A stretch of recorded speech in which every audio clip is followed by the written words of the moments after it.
नमस्कार दोस्तों, आज मैं योग प्रशिक्षक श्री जगदीश जोशी जी के साथ हूँ, जो कि वर्तमान में द्वारका मोड़ दिल्ली में निवास करते हैं।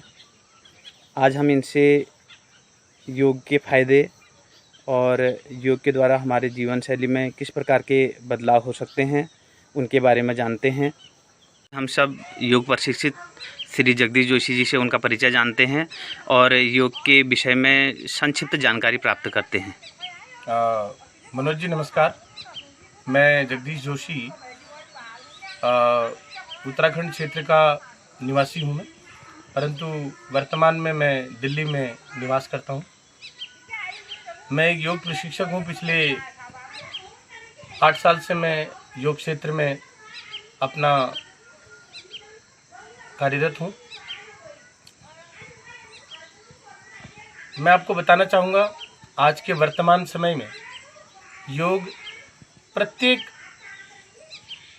व्यक्ति के लिए आवश्यक हो गया है। योग हमें बताता है कि हमें कैसे अपने शारीरिक, मानसिक, बौद्धिक विकास करना है।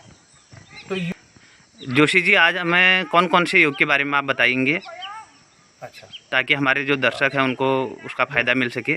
मनोज जी, मैं सर्वप्रथम आपको बताऊंगा कि योग हमें सबसे पहले बैठने, उठने और चलने का विधान बताता है कि किस तरह से हमें बैठना चाहिए, किस तरह से हमारा पोस्चर होना चाहिए।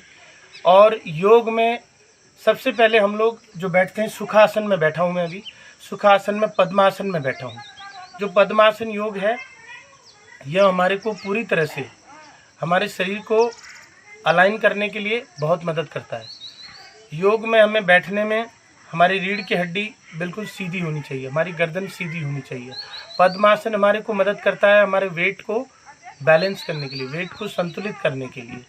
हमारे पेट को, हमारे पाचन शक्ति को भी पद्मासन बहुत मदद करता है। जोशी जी, अब हमारे दर्शकों को दूसरे आसन के बारे में बताइए। अब मैं अगर आपको दूसरे आसन की बात करता हूँ तो मैं वज्रासन में बैठने का प्रयास करता हूँ। मैं वज्रासन में बैठा हूँ, मेरी कमर बिल्कुल सीधी है और मेरी एड़ियाँ मेरे बटक्स पे लगे हुए हैं, बिल्कुल अलाइंड है कमर।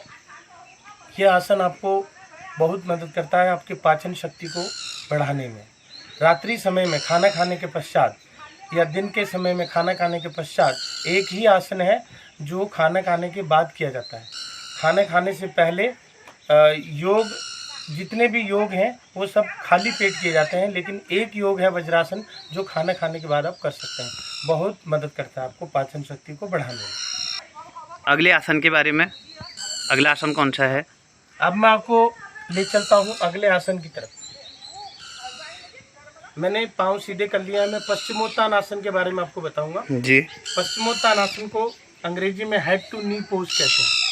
इसके लिए हम क्या करते हैं कि श्वास भरते हैं और धीरे धीरे श्वास को छोड़ते हुए आगे बढ़ते हैं, घुटनों पर सर लगाने की कोशिश करते हैं। अब देखिए इस आसन का लाभ क्या है। इससे हमारे को, हमारा पेट स्वस्थ रहता है, हमारा वेट संतुलित रहता है, हमारा वजन संतुलित रहता है। और इसके अलावा भी बहुत सारे लाभ इस आसन के। मतलब किसी को अगर मोटापा है तो उसका मोटापा कम करने का भी उपाय है। इससे मोटापा को कम करने में बहुत मदद मिलती है। तो ये बहुत ही कारगर अभ्यास है, इसको नित्य प्रति करना चाहिए। हाँ जोशी जी, अगले आसन के बारे में बताइए हमारे दर्शकों को। जी धन्यवाद आपका, ताकि कम समय में उनको अधिक जानकारी प्राप्त हो। अगला अभ्यास में आपको पश्चिमोत्तान का काउंटर पोज करके दिखाऊंगा। इसको बोलते हैं पूर्वोत्तान आसन, अपवर्ड रेजिंग पोज। इसमें हम पहले अपनी शरीर को पूरा अलाइन कर लेते हैं। पूरे शरीर को संतुलन करते ही पंजों को आगे की तरफ और बीच के शरीर को उठाते हैं और गर्दन पीछे की तरफ। पूरा शरीर हाथों पर और एड़ियों पर बैलेंस है।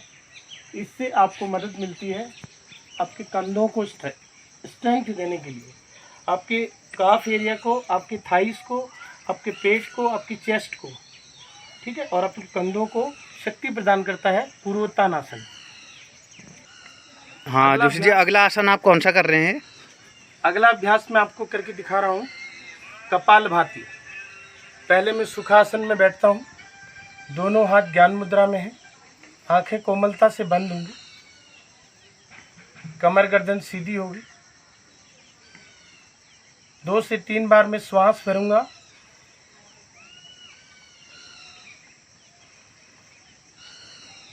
तत्पश्चात मैं एक ही बार इनहेल करूंगा और बार बार एक्सहेल करूंगा।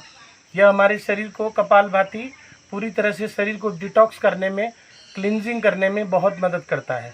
हमारे शरीर के अंदर से टॉक्सिन्स को बाहर निकालने में मदद करता है और हमारे खास तौर से विशेषतर हमारे पेट को स्वस्थ रखने में बहुत मदद करता है और शरीर में खून के प्रवाह को तरीके से प्रवाहित करने में मदद करता है। कपालभाति। धन्यवाद। जाओ एक मिनट। हाँ, अगले अभ्यास कौन सा है? हाँ, अगले अभ्यास के लिए मैं आपको नेक रोटेशन, एक सूक्ष्म व्यायाम का हिस्सा है। मैं चिन्ह लगाऊंगा। दाईं तरफ से श्वास भरते हुए बाईं तरफ से मैं श्वास को बाहर निकालते हुए, फिर दाईं तरफ से श्वास भरते हुए बाईं तरफ से एक्सहेल करते हुए, इस तरह से मैं इसको फिर बाईं तरफ से श्वास भरते हुए और दाईं तरफ से श्वास को बाहर निकालते हुए 5-5 राउंड करूंगा। इसका लाभ आपको मिलेगा। आपकी गर्दन की नसें मजबूत रहती हैं और ब्रेन में, मस्तिष्क में ऑक्सीजन की सप्लाई बहुत अच्छी होती रहती है। जोशी जी, आपका बहुत बहुत धन्यवाद। आपने हमारे दर्शकों को योग के बारे में और योग के विभिन्न प्रकार और उनके फ़ायदे के बारे में बताया। मुझे आशा ही नहीं, पूर्ण विश्वास है कि हमारे दर्शकों को इसका लाभ अवश्य मिलेगा। आपका बहुत बहुत आभार। हम सब